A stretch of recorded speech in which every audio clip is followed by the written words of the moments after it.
Somewhere beneath the Arctic darkness, a ship waited in silence, held by water so cold and ice so patient that the world above almost forgot it had ever sailed.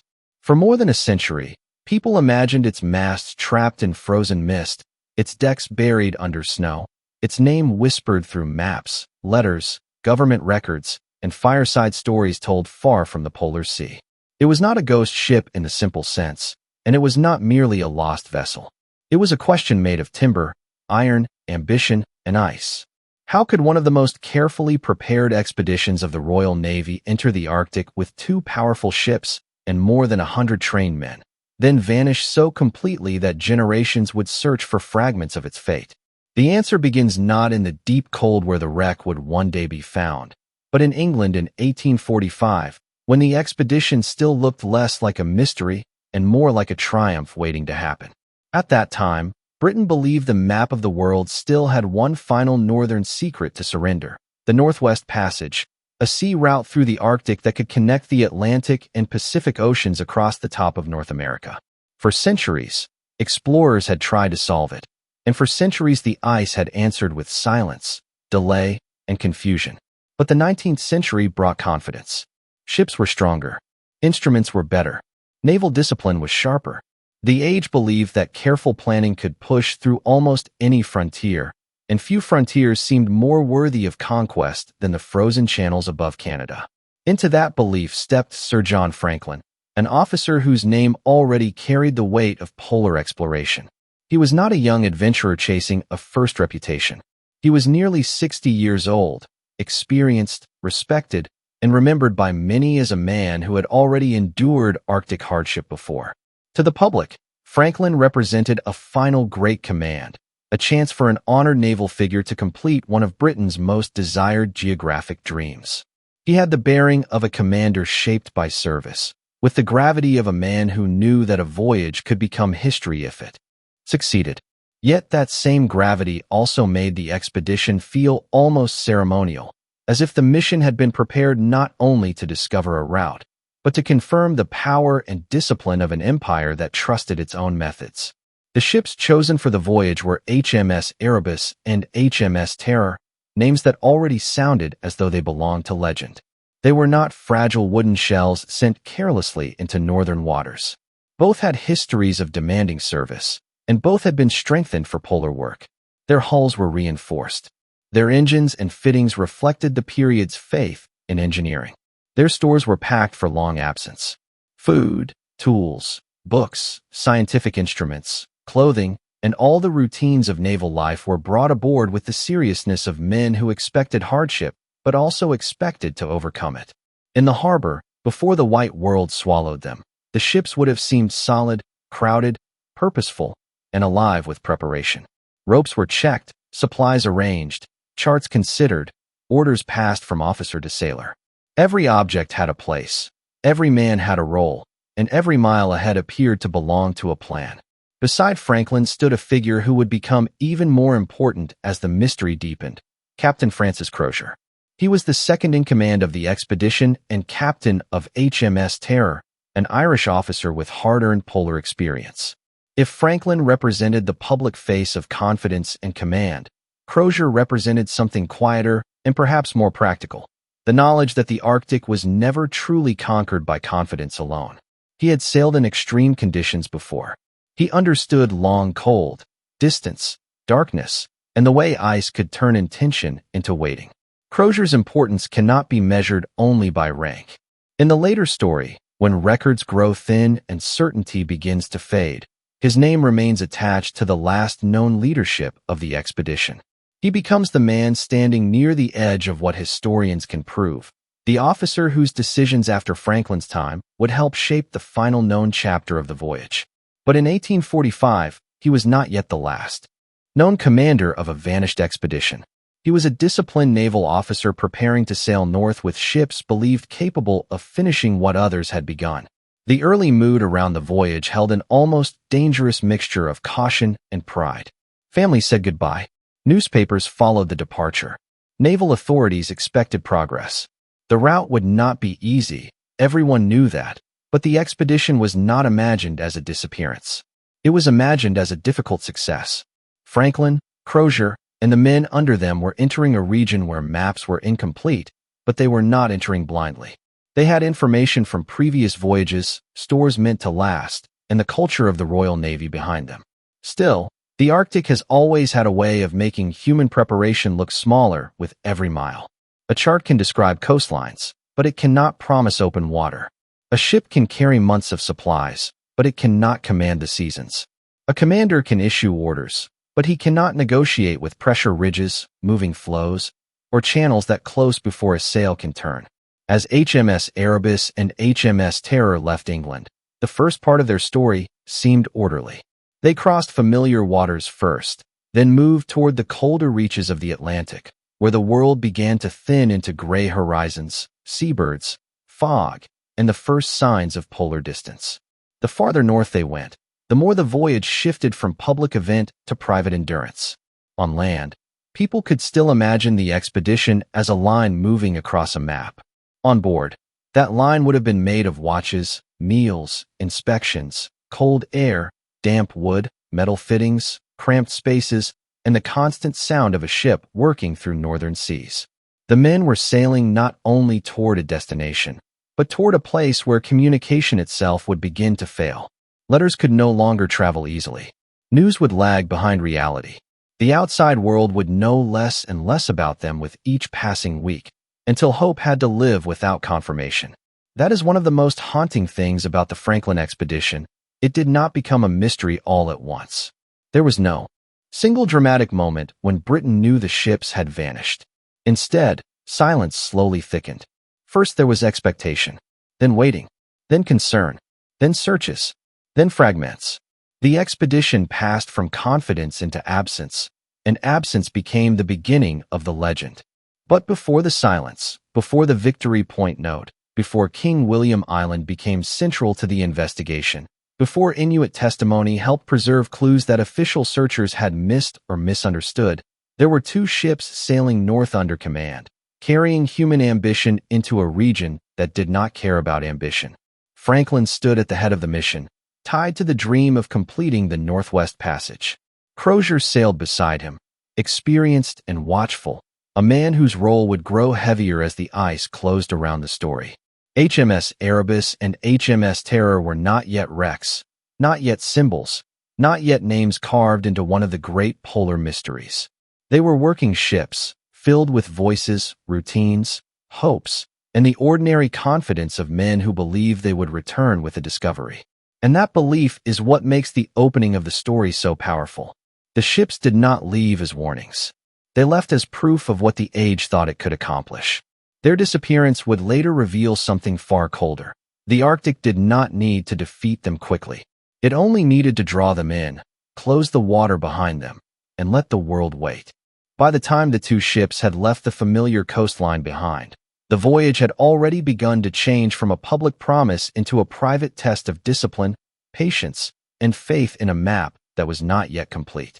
In England, the Northwest Passage could be spoken of like a prize waiting somewhere beyond the curve of the globe, a final northern connection that would prove British seamanship could finish what generations had imagined. But at sea, that dream became colder, slower, and far less certain. Sir John Franklin carried the formal weight of command, and with it the confidence of a nation that believed a well-prepared Royal Navy expedition could push through the last blank spaces of Arctic geography. Captain Francis Crozier carried something different, the practiced caution of a man who knew that polar experience did not make the ice obedient. Both men understood duty, but they approached the white world ahead from different emotional distances. Franklin, older and honored, stood at the front of a mission designed to complete a grand imperial question. Crozier, quieter and seasoned by earlier polar service, understood that the Arctic did not simply challenge a ship. It challenged every assumption brought aboard. The ships themselves seemed to embody the confidence of the age. Her Majesty's ship Erebus and Her Majesty's ship Terror had been strengthened for the demands of polar work, and to those watching them sail, they could appear almost purpose-built for legend. Their hulls were reinforced, their interiors packed with supplies, their spaces crowded with tools, clothing, preserved food, instruments, and all the small necessities that could turn a wooden vessel into a floating settlement. Inside those ships were not only sailors and officers, but books, scientific equipment, charts, navigational tools, medicines, spare clothing, and the carefully organized routines of naval life. The expedition was prepared for distance, for cold, for waiting, and for seasons when movement might stop altogether. That preparation mattered deeply, because every man aboard knew that the Arctic was not like other oceans. A ship could not simply sail where the commander wished. It might find a channel open one week and lock the next. It might follow a promising lead through loose ice only to meet a wall of pressure and frozen water that no courage could move. It might sit in silence for months, held not by defeat, but by delay. Still, in 1845, delay did not yet feel like doom. Delay was part of polar exploration. Wintering in the ice was expected. Waiting for a thaw was not failure. A difficult season could be explained as the normal cost of discovering a difficult route. This is why the early confidence of the expedition is so important. The danger was not that the men believed the Arctic was easy. The danger was that they believed preparation could measure it. In the mess areas, in the storage spaces, in the officers' cabins, and in the shipboard routines, there would have been a sense that hardship had been anticipated and therefore partly mastered. Food had been counted. Fuel had been considered. Routes had been debated. Watches would be kept. Instruments would be checked. Records would be written. The Royal Navy had a culture of order, and order can be comforting when the world outside becomes unstable. Each bell, each inspection, each meal, each entry in a log helped preserve the feeling that the expedition remained within the reach of human control. Yet beyond the deck, the maps told a more honest story. The Northwest Passage was not a road waiting to be opened. It was a puzzle of channels, islands, straits, currents, shoals, storms, and moving ice, much of it still uncertain to European knowledge at the time. Some coastlines had been traced. Some waterways had been guessed at. Some earlier expeditions had brought back valuable observations. But the Arctic was not a fixed drawing. It changed with season, wind, temperature, and ice pressure. A chart could carry the marks of previous explorers, but it could not show what the ice would do in the year Franklin arrived. It could not promise which channels would clear, which would close, or which apparent path would become a trap. To the men studying those charts, the blank spaces were not empty. They were invitations, warnings, and unknowns at the same time. Franklin's task was to turn uncertainty into passage. Crozier's experience told him that uncertainty could turn a passage into a prison.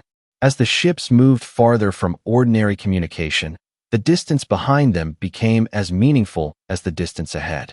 Letters from home became memories. News from Britain grew impossible. The expedition now existed in a narrowing world of wood, canvas, iron, sea, fog, and ice. The men could still carry the habits of home with them, but they could not carry home itself. They could keep time by bells and watches, mark progress by observations, and maintain the manners of naval life. Yet every mile north made them more dependent on their own judgment. This dependence created a quiet tension beneath the orderly surface. A sailor might trust his officers, but he could still feel the cold changing. An officer might trust the stores, but he could still wonder how long confidence could be stretched if the ice held too long. A commander might trust his mission, but even command has limits when the natural world refuses to follow a planned schedule. The Arctic did not need to announce its power. It could express it through small delays, thicker fog, slower progress, shifting ice, and the unsettling realization that the map was becoming less like an answer and more like a question. In that early stage, Franklin remained the figure around whom the expedition's purpose gathered.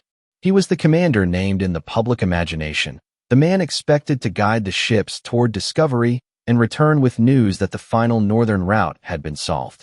His presence gave the mission dignity and historical weight. But Crozier's role, though second in rank, already carried a different kind of importance. He knew from experience that polar leadership required more than confidence. It required listening to conditions, respecting hesitation, reading the ice, and understanding that survival in high latitudes often depended on decisions made before danger became obvious.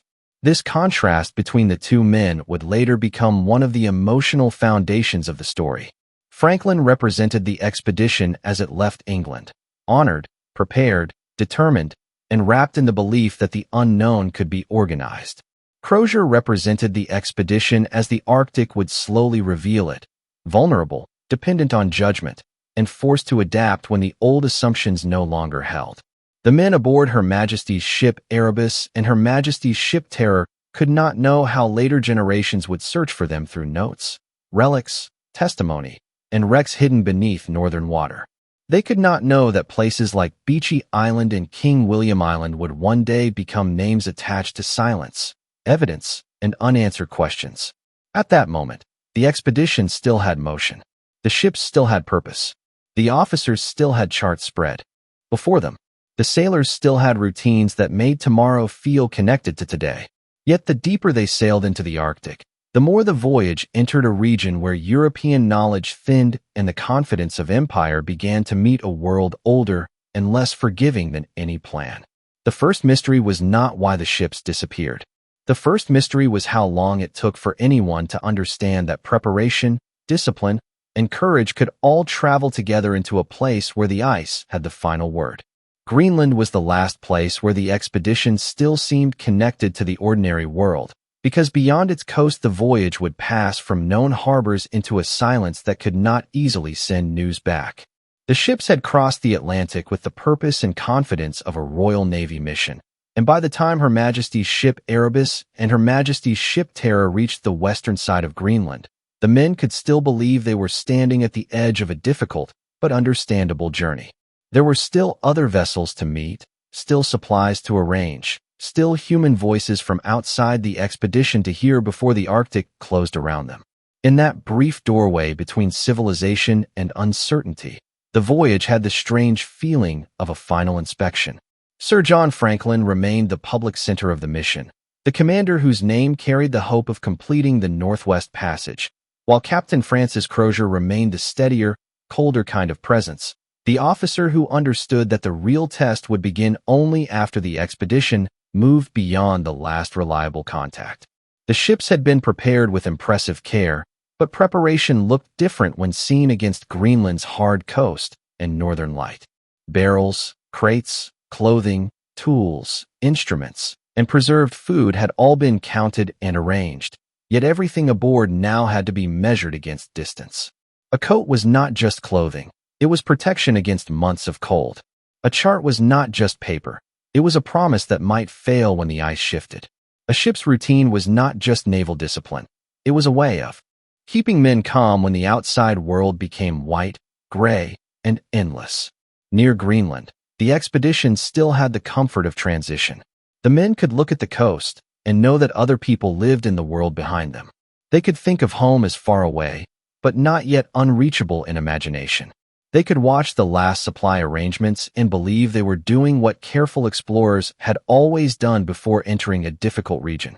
But every hour spent preparing also sharpened the truth that soon there would be no easy return of information.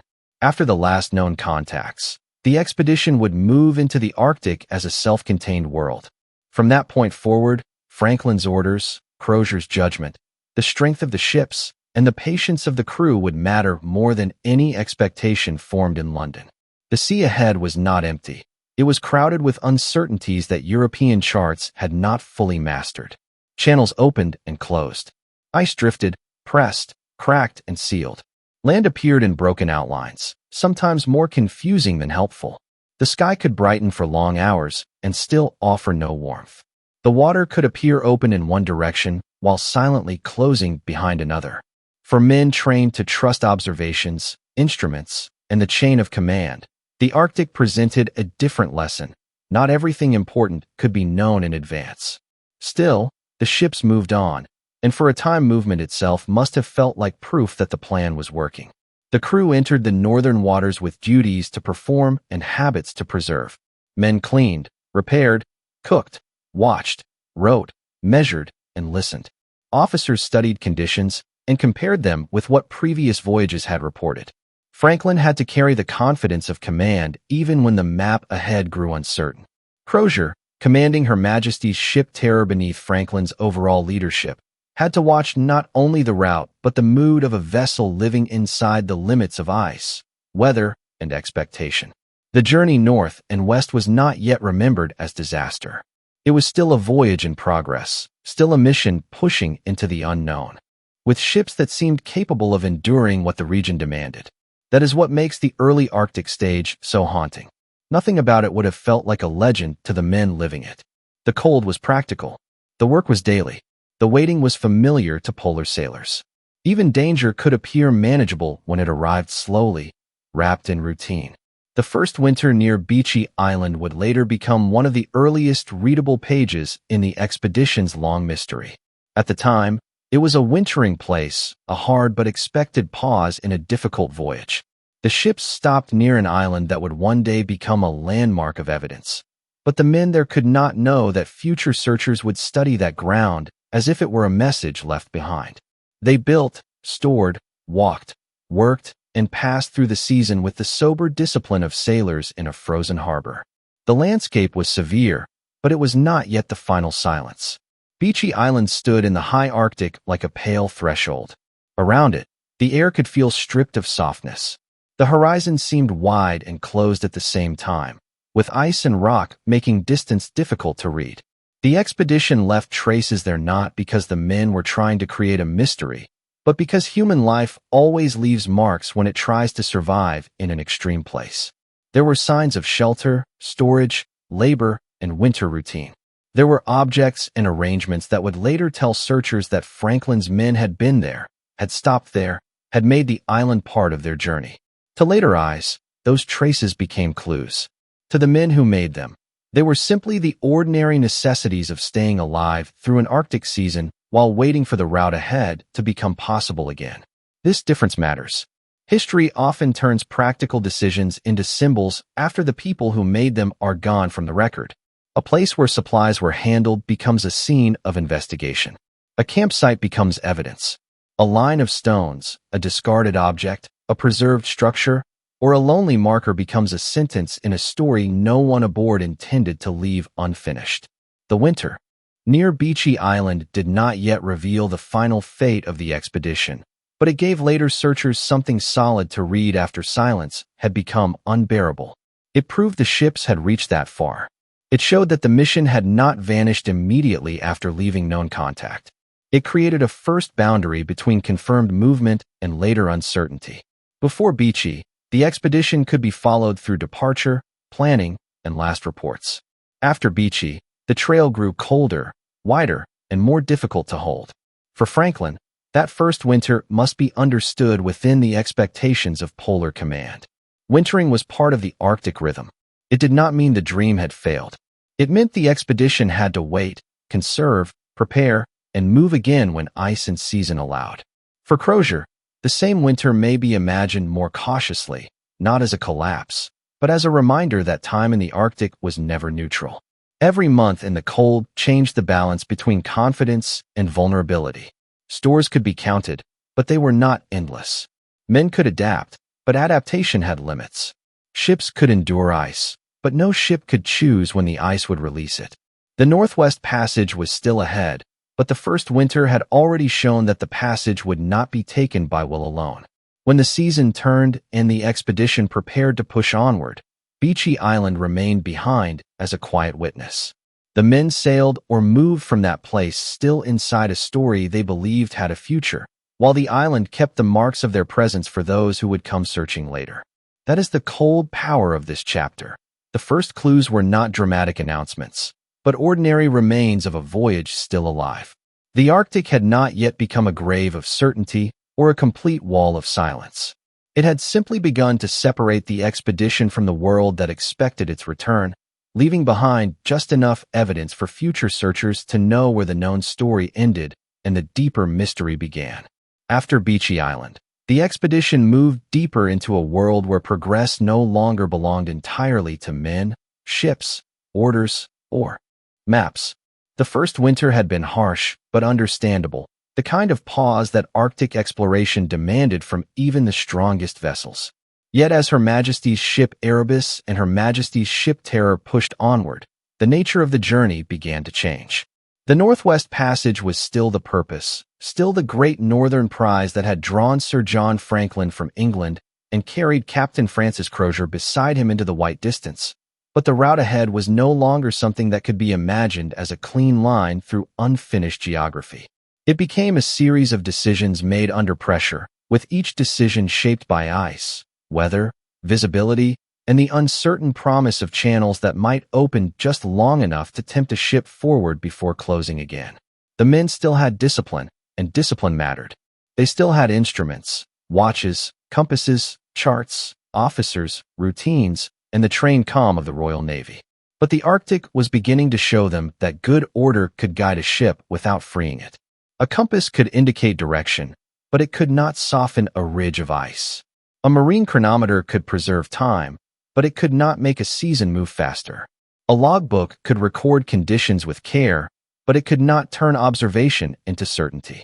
Every tool aboard remained useful, yet every tool had limits, and those limits became clearer as open water grew harder to find. The ships had been built and prepared for severe conditions, but preparation did not remove the deep anxiety of moving through a landscape that seemed to rearrange itself around them. Sometimes the sea might appear to offer a lead, a dark ribbon of water between fields of white, and for a moment the men could feel the old confidence return. Sails, steam, muscle, and command could work together, and the expedition could move as it was meant to move. Then the lead could narrow, bend, or vanish. Ice could drift with slow pressure, not like an enemy with intention, but like a vast natural fact that did not need intention to control everything.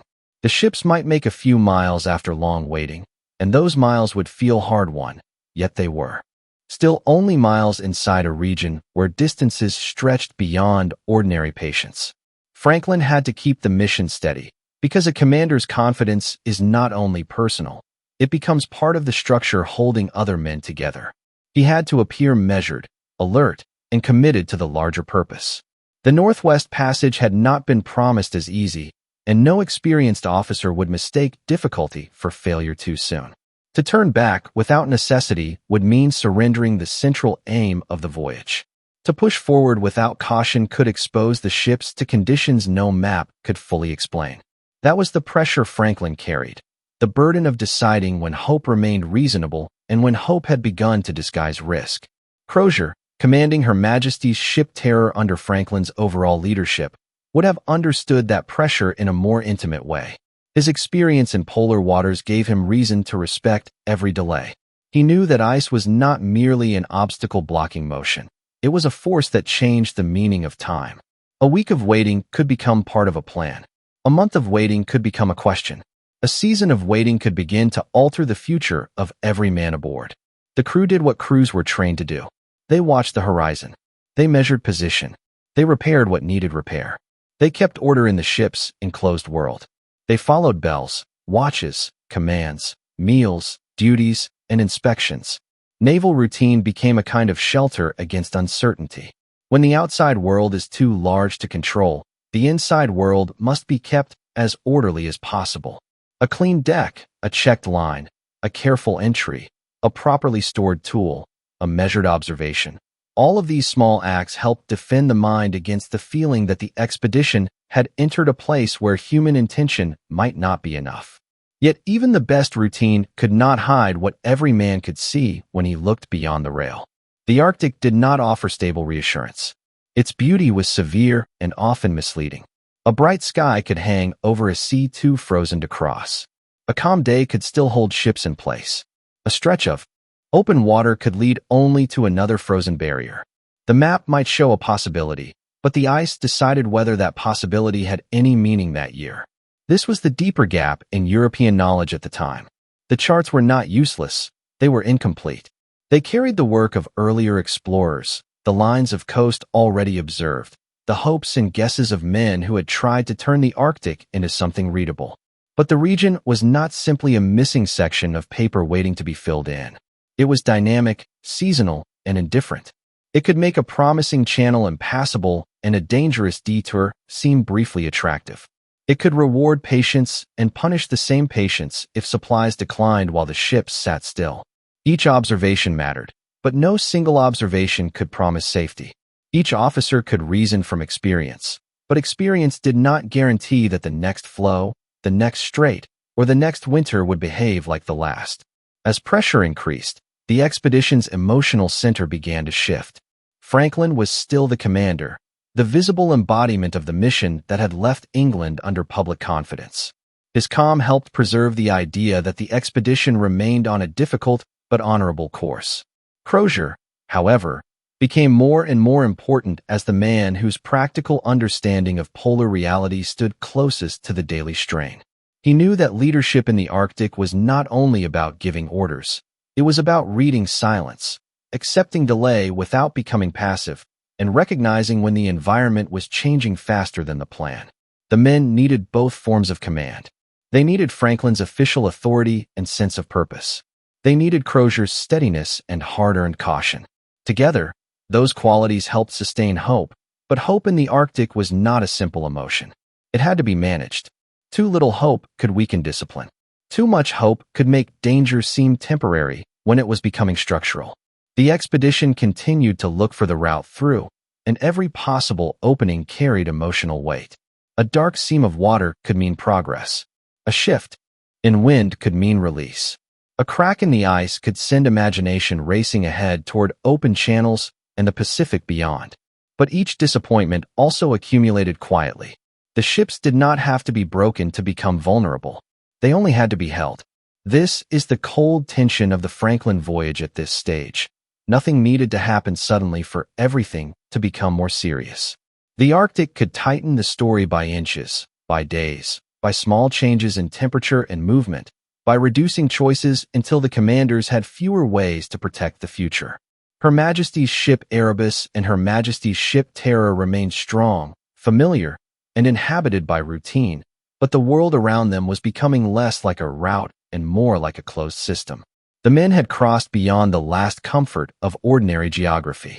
Behind them were Beechey Island and the first traces that later searchers would read. Ahead were channels whose promise could not be trusted, islands whose names would become heavy with memory, and ice that seemed to understand patience better than any human being could. The expedition had not yet become the final mystery history would inherit, but it had entered the part of the voyage where the map began to lose authority. The instruments could only measure uncertainty, and every calm command had to stand against the quiet knowledge that the passage might not open before time itself became the greatest danger. Near King William Island, the voyage changed from a search for a passage into a struggle against time itself. Until then, even when the ice delayed them, Her Majesty's ship Erebus and Her Majesty's ship Terror could still be imagined as instruments of movement. They had carried Sir John Franklin and Captain Francis Crozier beyond the last familiar edges of the map, past Greenland, past the first winter traces near Beechey Island, and into the maze of northern channels where the Northwest Passage seemed always possible and never secure. The ships were built to move through danger, to wait when necessary, and to continue when the season allowed. But there is a difference between being delayed by ice and being claimed by it. That difference became the turning point of the expedition. The ice near King William Island did not need to announce a disaster. It did not need to arrive with a single dramatic moment that every man could understand at once. It tightened slowly, season by season, day by day, until progress stopped becoming a problem to solve and became the condition of life. The route that had once existed in planning, hope, and calculation no longer behaved like a route. Open water became rare. Leads through the ice appeared uncertain, temporary, and too dependent on weather to be trusted. Channels that might have seemed promising on a chart became meaningless when frozen shut. The ships remained strong, but strength had a new and frightening definition. A strong ship could resist pressure. A strong ship could shelter men from wind and cold. A strong ship could preserve discipline, storage, tools, records, and routine. But a strong ship that could not move was no longer only a vessel. It was becoming a refuge, a wooden island held inside a desert of ice. For Franklin, this was a burden deeper than command alone. He had left England with a mission that carried public expectation and personal honor. The expedition was meant to complete a northern dream, to bring back knowledge, to give the Royal Navy another triumph in the long story of exploration. To accept that the ships were trapped was not simply to accept a delay. It was to face the possibility that the original logic of the voyage had failed. The plan depended on movement.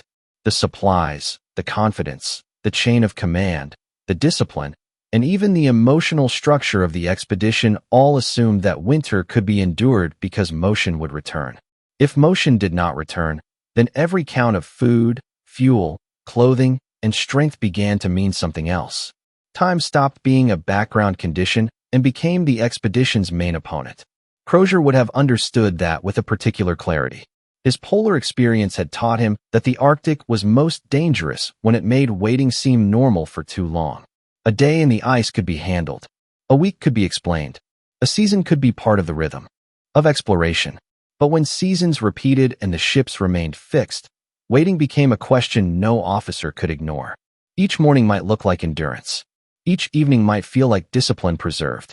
Yet underneath the shipboard order, the arithmetic of survival grew sharper. Stores lasted only because men consumed them slowly. Fuel mattered because cold was constant. Clothing mattered because exposure could weaken even the most determined sailor. Health, morale, and trust mattered because every man lived inside a world from which there was no simple exit. The crew could still follow routines, and they would have needed those routines more than ever. Bells marked time. Watches were kept. Observations were made. Logs and records preserved the sense that events still belonged to a pattern. Men maintained equipment, cleared what could be cleared, checked stores, repaired clothing, and held on to the habits that separated naval discipline from panic. Inside Erebus and Terror, the structure of command helped the expedition remain itself. Outside, the Arctic offered a different lesson. There were no streets, no harbor, no road, no friendly coastline waiting just beyond sight. There was only ice, low land, hard weather, uncertain distance, and the uncomfortable fact that even the best European maps could not transform that region into a predictable world. King William Island stood near the center of the developing mystery, not because the men could know what it would later mean to searchers, but because geography had begun to close around them. The island, the surrounding channels, and the frozen sea turned the expedition's hope into a narrowing circle. If the ships could not break free, choices would become heavier. Staying aboard meant relying on the vessels as shelter. Leaving them would mean trusting the land, the weather, the remaining supplies, and the strength of men already tested by long confinement. Neither option belonged to victory. One belonged to waiting, the other to risk.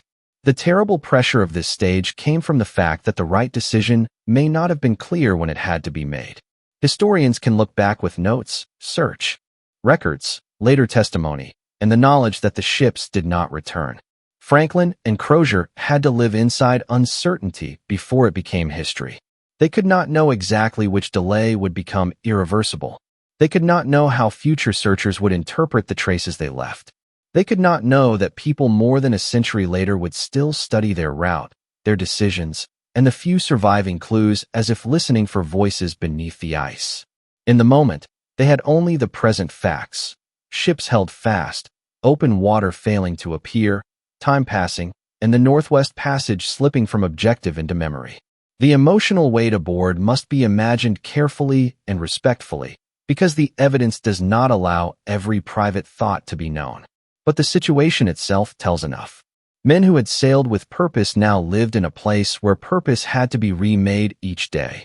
A sailor could wake, perform his duty, and still wonder whether the ship beneath his feet would ever again become a moving vessel.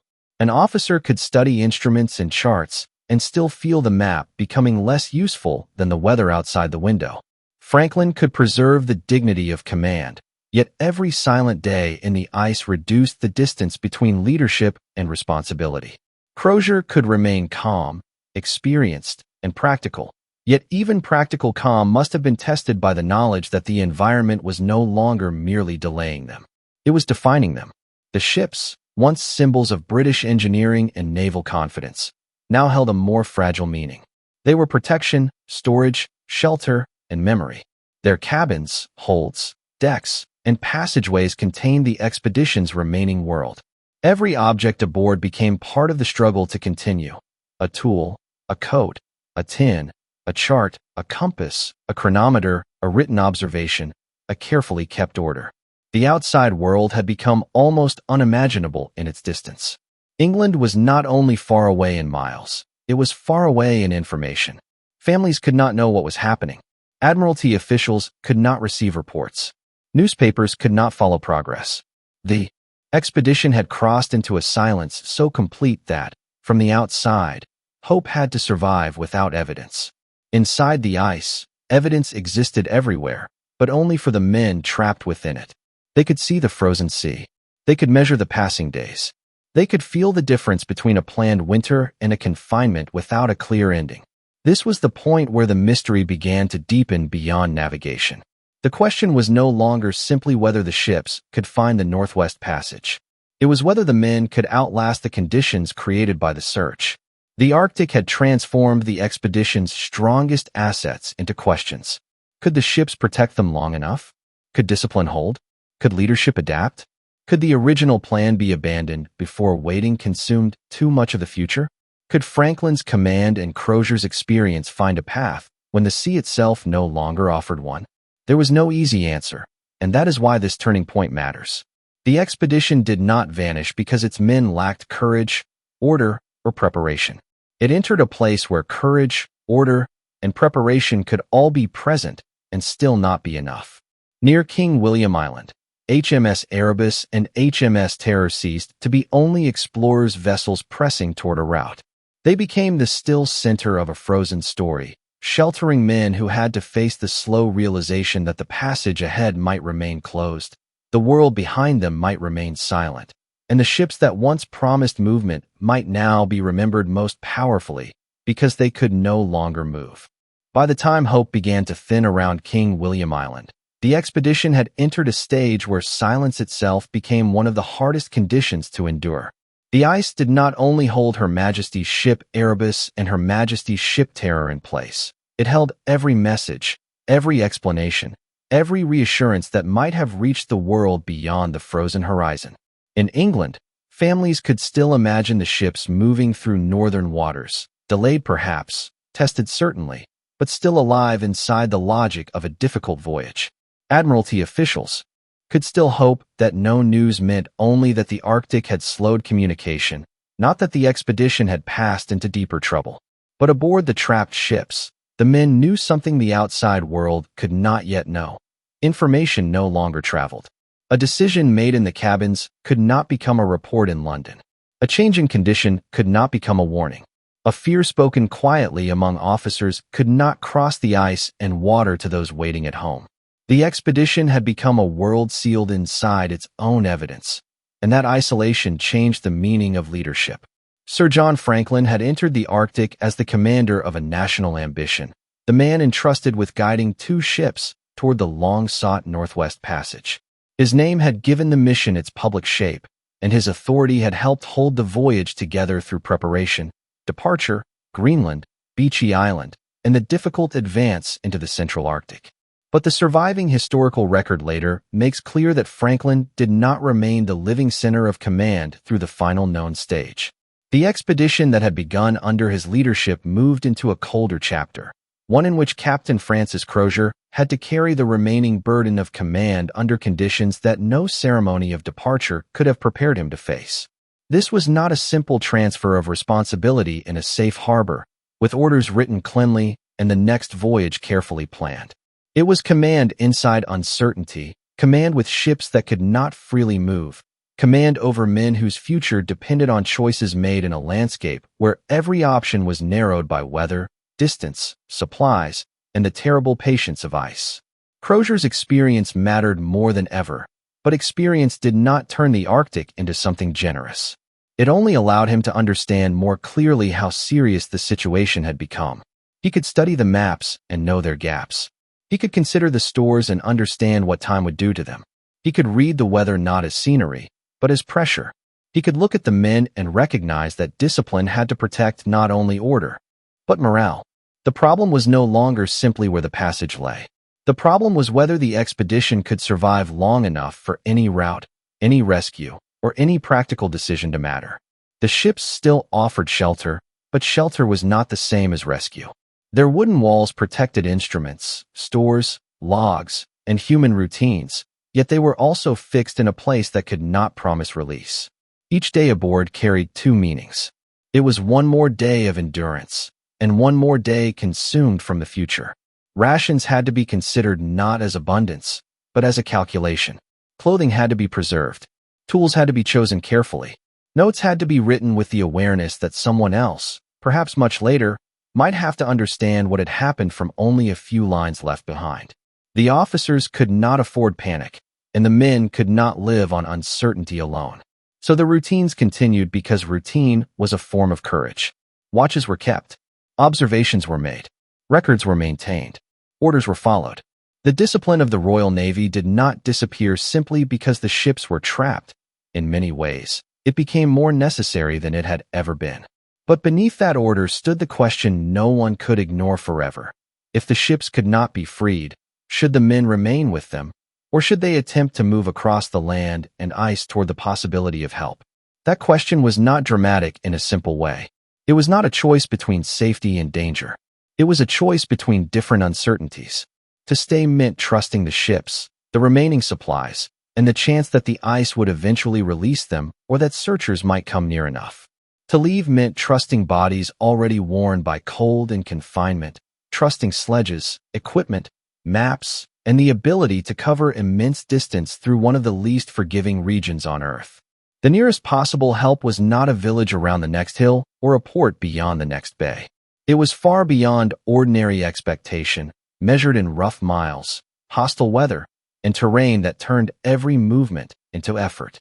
Crozier had to weigh not only geography but time.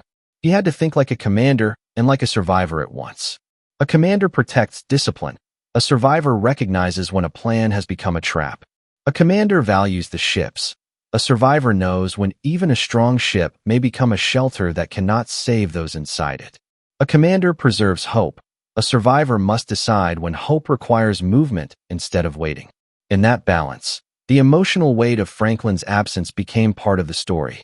Franklin had represented the mission as it was meant to be remembered: brave, organized, imperial, determined, and directed toward discovery.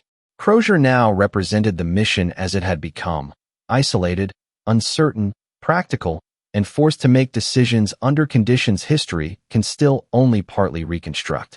No voice from that frozen world gives us every private conversation. No complete diary opens the inner life of the officers in full. What remains is a trail of evidence, later notes, places, search reports, and testimony that must be read with humility. Yet the human outline is clear enough to feel the pressure. Men who had left England with the confidence of a great voyage were now living inside a narrowing circle of choices. Their ships could not send word. Their maps could not remove distance. Their instruments could measure position but not guarantee deliverance. Their courage could help them continue, but courage could not command the season to change. The Arctic had taken the expedition's greatest strength, its order, and forced that order to confront conditions beyond command. Crozier's burden was to hold the remaining structure together while deciding whether that structure had to move away from the very ships that had once defined the mission. In that moment, hope did not disappear in one clean break. It faded unevenly, returning in small forms and then retreating again. A change in weather might raise expectation. A shift in the ice might bring a brief possibility. A careful count of supplies might suggest a little more time. A calm word from an officer might steady a worried sailor. But the greater silence remained. No rescue appeared on the horizon. No message left the frozen ships and crossed the world. No chart suddenly became complete. The men were still alive inside history, but history outside them had almost no way to see them. That is why this stage of the Franklin expedition is so haunting. It is not only a story of ships trapped in ice. It is a story of leadership after certainty has failed, of a commander gone from the role he once held, of another commander forced to carry the last known responsibility, and of men who had to decide whether survival meant staying with the familiar or stepping into the unknown. The ice had stopped being merely the obstacle around the ships. It had become the boundary between the expedition and the world, between plan and necessity, between the voyage Franklin began and the desperate road Crozier would have to consider next. The decision to leave the ships was not the kind of decision a commander would ever want to make, because Her Majesty's ship Erebus and Her Majesty's ship Terror were more than wood, iron, rope, and stored provisions by then. They were the last familiar world the expedition possessed. They held the habits of naval life, the memory of departure, the discipline of bells and watches, the shelter of walls against wind, the order of cabins, decks, holds, tools, charts, instruments, and records. They were the vessels that had carried Sir John Franklin's final great command into the Arctic, the ships that had once represented confidence, planning, and the belief that the Northwest Passage could be reached by endurance and skill. To leave them behind meant admitting that the original shape of the voyage had ended. It meant accepting that the ships were no longer the means of rescue. They had become monuments of waiting, held in a frozen world that would not release them. For Captain Francis Crozier and the remaining officers, the question could no longer be avoided. If the ice would not open, if news could not travel, if the ships could not move, then survival had to be imagined away from the very vessels that had defined the expedition. That was the cruel logic of the moment. The safer place was not truly safe. The dangerous road was not truly a road. Between those two uncertainties, Crozier had to choose movement. The historical record does not give us every conversation that took place before the ships were abandoned, and any honest telling must respect that silence. But the evidence allows us to understand the weight of the choice. The officers had maps, but the maps were incomplete. They had calculations, but calculations could not remove the distance to possible help. They had stores, but stores became lighter in meaning with every passing season. They had men who could still obey, still pull together, still trust command if command remained worthy of trust, but morale was not an endless supply. The expedition had already lived too long inside the pause between hope and reality. Crozier's responsibility was not simply to command men to move. It was to decide that the familiar had become more dangerous than the unknown. That is the mark of leadership in a trapped expedition, recognizing the moment when staying looks orderly but may no longer offer a future.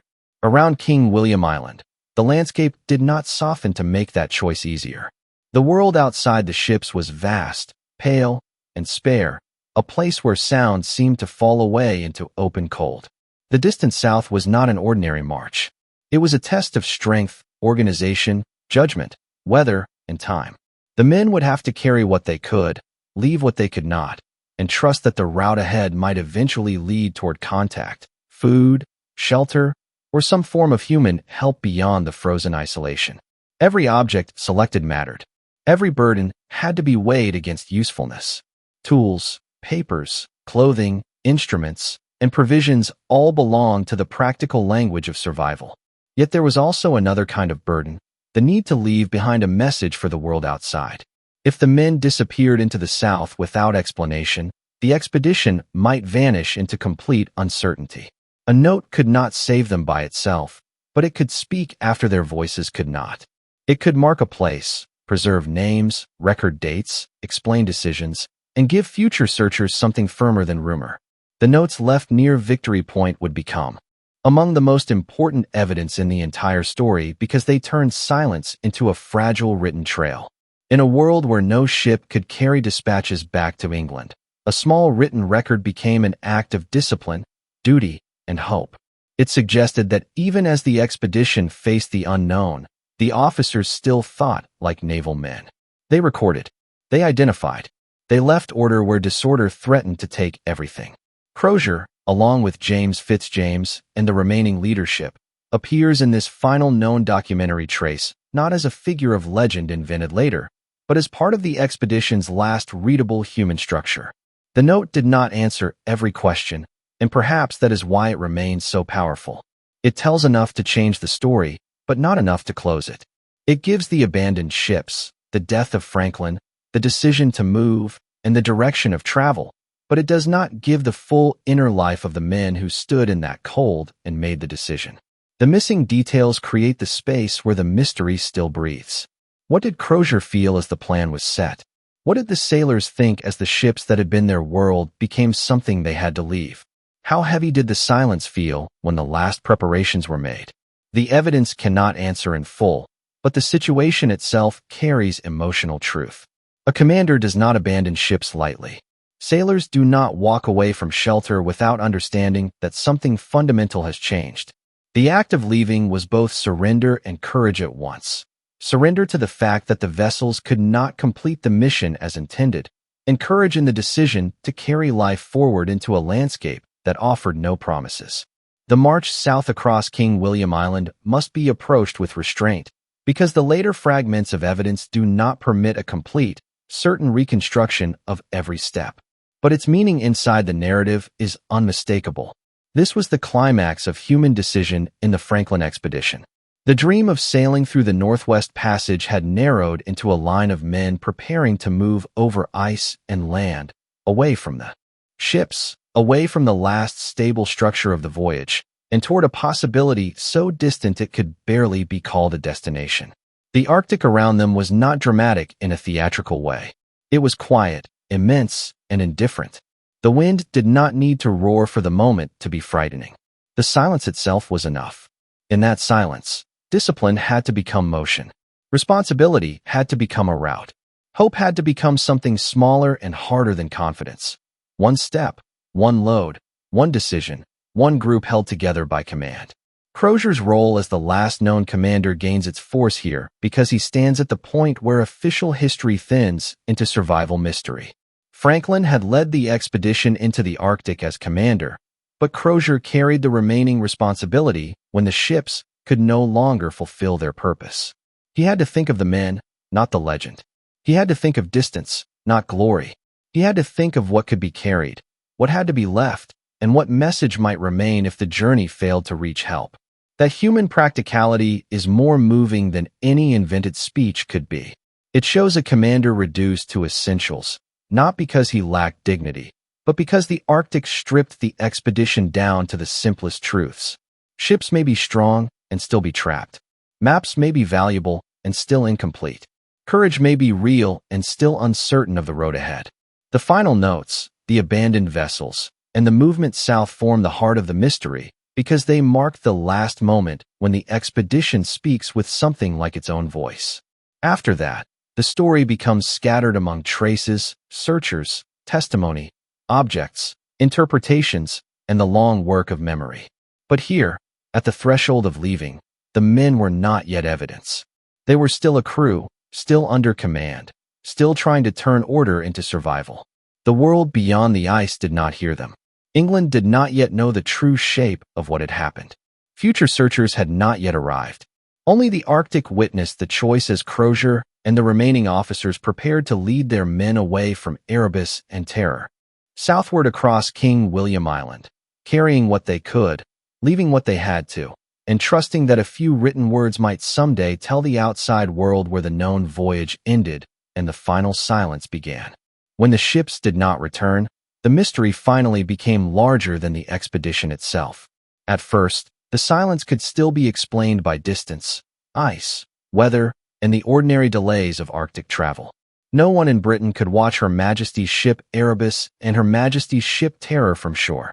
No family could look north and know whether the men were trapped, moving, waiting, or preparing to come home with the answer to the Northwest Passage. In the early months of uncertainty, hope had room to breathe because the Arctic was known to slow everything. A missing report did not immediately mean a lost expedition. A long absence did not immediately close the future.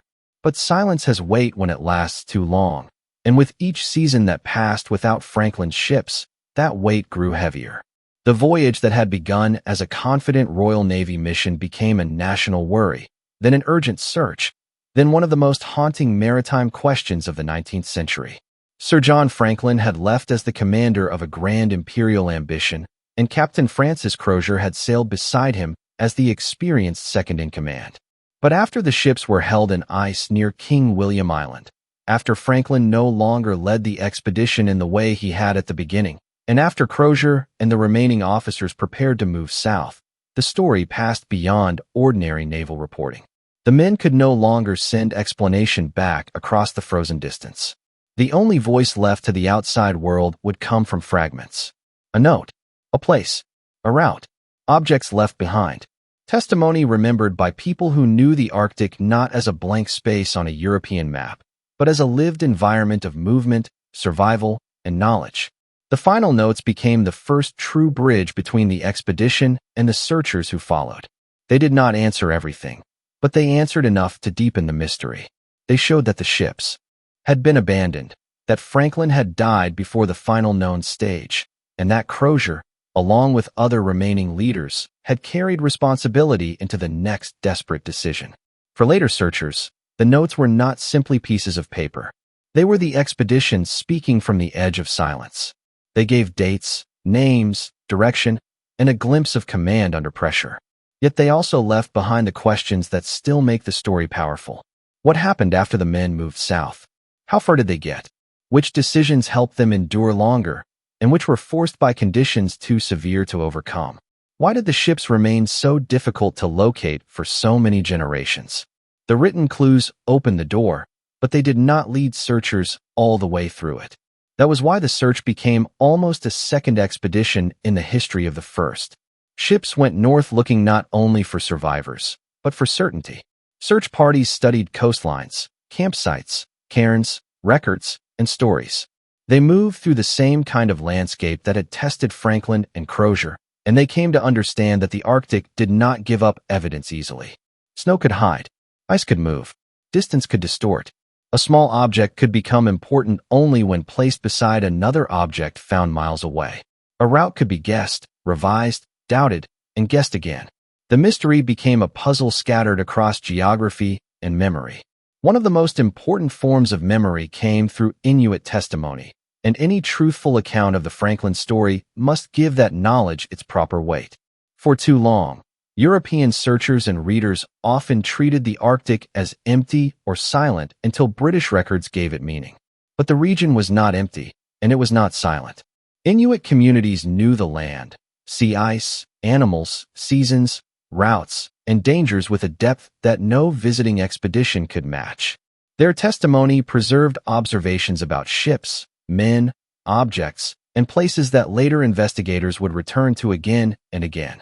In some cases, what Inuit witnesses reported seemed difficult for outsiders to accept at first, not because the testimony lacked value, but because it challenged the assumptions of people who believed official documents were the highest form of evidence. Over time, the importance of that testimony became undeniable. The Franklin mystery was not solved by Royal Navy records alone. It had to be approached through a wider trail of knowledge, one that included Indigenous memory, search reports, archaeological work, written notes, and the patient comparison of details across generations. That is where the true payoff of the mystery begins. The ships did vanish from the British world, but they did not vanish from the Arctic without trace. Their story survived in pieces, and those pieces refused to disappear. Beechey Island gave searchers the early footprint of the expedition. King William Island carried the weight of the final known decisions. The Victory Point note gave history a rare written window into the crisis. Inuit testimony carried crucial memory through time. Later searchers added maps, reports, recovered objects, theories, corrections, and questions. Every generation inherited both more evidence and more uncertainty. The result was not a simple case closed by one discovery, but a mystery that grew deeper because each answer revealed how much remained unknown. HMS Erebus and HMS Terror became more than missing ships. They became symbols of the gap between ambition and environment, between what an empire believed it could master and what the Arctic actually demanded. They also became human symbols, because behind every famous vessel name were men who had eaten, worked, waited, written, followed orders, kept watches, studied the horizon, and trusted that someone somewhere might one day understand where they had gone. Crozier's role became especially powerful in this later reconstruction because he stood at the last edge of known command. Franklin's name remained attached to the expedition's beginning and its public identity, but Crozier's name became tied to the final burden, the decision to leave the trapped ships and lead the remaining men toward the south. The world outside could not hear him then. It could only find traces afterward. That is why the Franklin expedition became one of the most famous frozen mysteries in maritime history. It combined almost every element that makes a historical disappearance endure: a celebrated mission, powerful ships, incomplete maps, a hostile environment, a sudden loss of communication, a final written clue, Indigenous testimony that preserved vital knowledge, and a search that stretched far beyond the lives of the people who began it. The mystery also lasted because it was not only about what happened, but about how people try to know what happened when the evidence is broken. The search for Erebus and terror became a search for the limits of certainty itself. Each clue asked for humility. Each discovery corrected something. Each silence reminded historians that the past does not always survive in a complete shape. By the time later generations continued looking for the wrecks, the Franklin story had become more than a naval tragedy or an Arctic expedition. It had become a long conversation between documents, landscapes, oral histories, and human imagination. The ships had not come home, but the question of them had traveled farther than Franklin or Crozier could ever have known. It traveled through search vessels, government records, Inuit accounts, museum collections, books, maps, and modern investigations. It traveled because the Arctic had hidden the ships, but not the need to understand them. And as the clues slowly gathered across time, the mystery changed from a blank absence into something even more compelling. A story not fully lost, not fully solved, and still waiting beneath the cold surface of history for one more piece to rise. The search for Franklin did not end when the first notes were found, because the Arctic had not given the world an ending. It had given the world a trail. That trail crossed maps, islands, testimony, objects, and generations of people who refused to let the silence remain untouched. Long after Sir John Franklin had ceased to be only a commander and became a name attached to absence, long after Captain Francis Crozier became remembered as the last known commander carrying responsibility beyond the trapped ships, the question still moved. Through history, what had happened after Her Majesty's ship Erebus and Her Majesty's ship Terror disappeared into the northern ice? The answer did not come as one clean revelation. It came slowly, unevenly, and with humility. Searchers moved through Arctic waters with the hope of finding men, ships, records, or any proof that could turn uncertainty into knowledge. Some searched because of official duty. Some searched because of national concern. Some searched because families, especially those who loved the missing men, could not accept silence as a final reply. Others came later with new tools, new methods, and new respect for the knowledge that had always existed among the people who understood the region most deeply. The Franklin expedition became more than a failed attempt to find the Northwest Passage. It became a lesson in how history survives when no single archive is complete. British records preserved ambition, planning, command, and search. The Victory Point note preserved a rare voice from the edge of crisis. Beechey Island preserved the first confirmed traces of the wintering expedition. King William Island preserved the geography of the final known movement. Inuit testimony preserved local memory, careful observation, and knowledge passed through communities that had lived with Arctic conditions for generations. Without that testimony, the story would be poorer, narrower, and less honest. The Inuit did not need European maps to understand the land and sea ice. They knew routes, seasons, animal movement, weather, distance, and survival in ways that visiting expeditions could not duplicate in a few years of exploration. Their accounts of ships, people, and objects were not side notes to the mystery. They were essential parts of the evidence. Over time, investigators would return again and again to those memories, learning that the official story could not be completed by official papers alone. This is one of the most important human lessons of the Franklin story. The Arctic was never empty, and it was never silent. It was only misunderstood by those who entered it believing blank spaces on European maps meant blankness in reality. The searchers who came after Franklin and Crozier were also changed by the mystery. They mapped coastlines, recovered objects, examined sites, recorded testimony, and built a larger picture from fragments. Each discovery answered one question while raising another.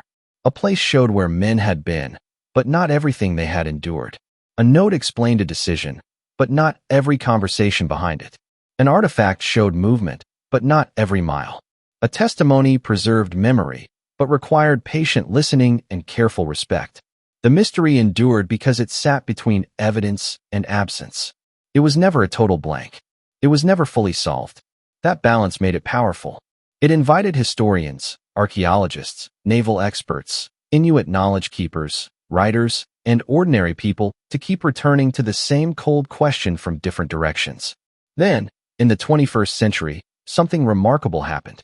The lost ships, long imagined beneath ice, water, and legend were found. Her Majesty's ship Erebus was located in 2014, and Her Majesty's ship Terror was located in 2016. These discoveries did not erase the mystery, but they changed its shape forever.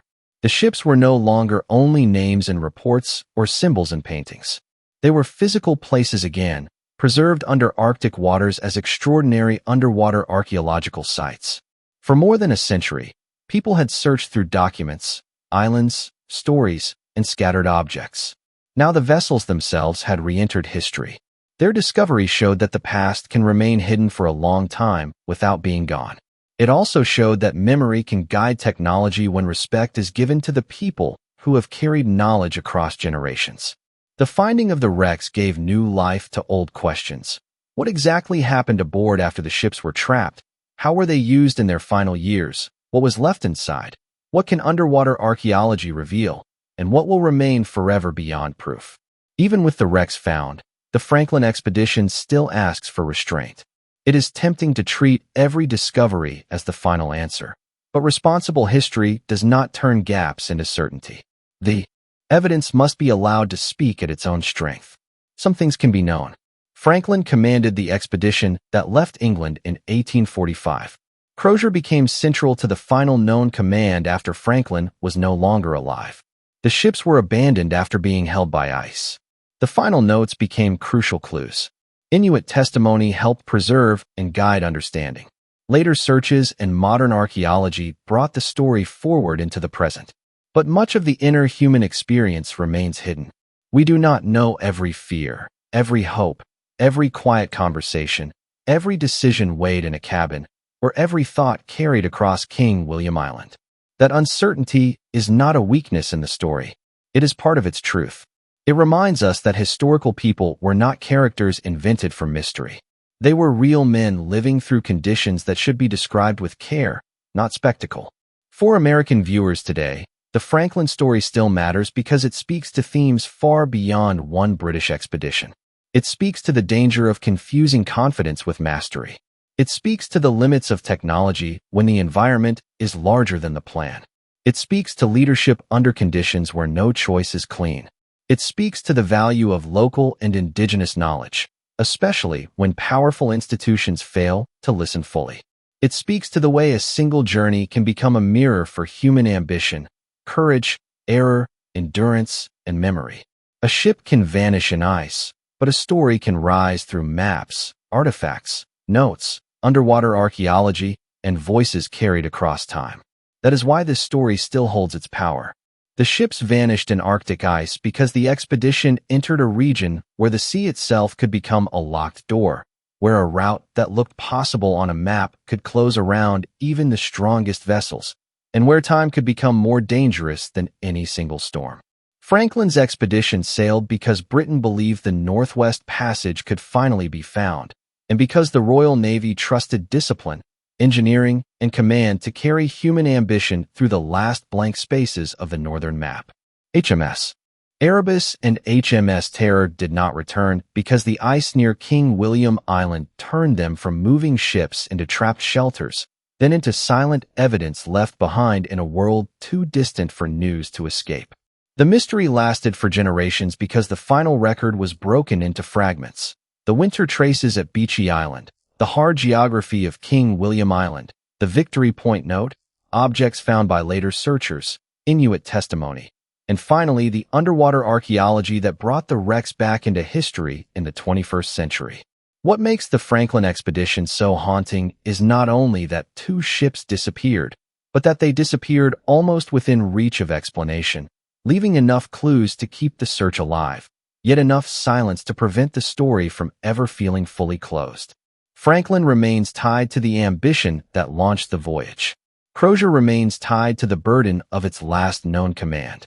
The Inuit testimony remains tied to the memory of the land and ice itself. HMS Erebus and HMS Terror once sailed north as instruments of discovery, but they became something larger, proof that history can sink beneath cold water, wait for generations, and still rise again through maps, artifacts, testimony, archaeology, and the human need to understand what the ice tried to keep.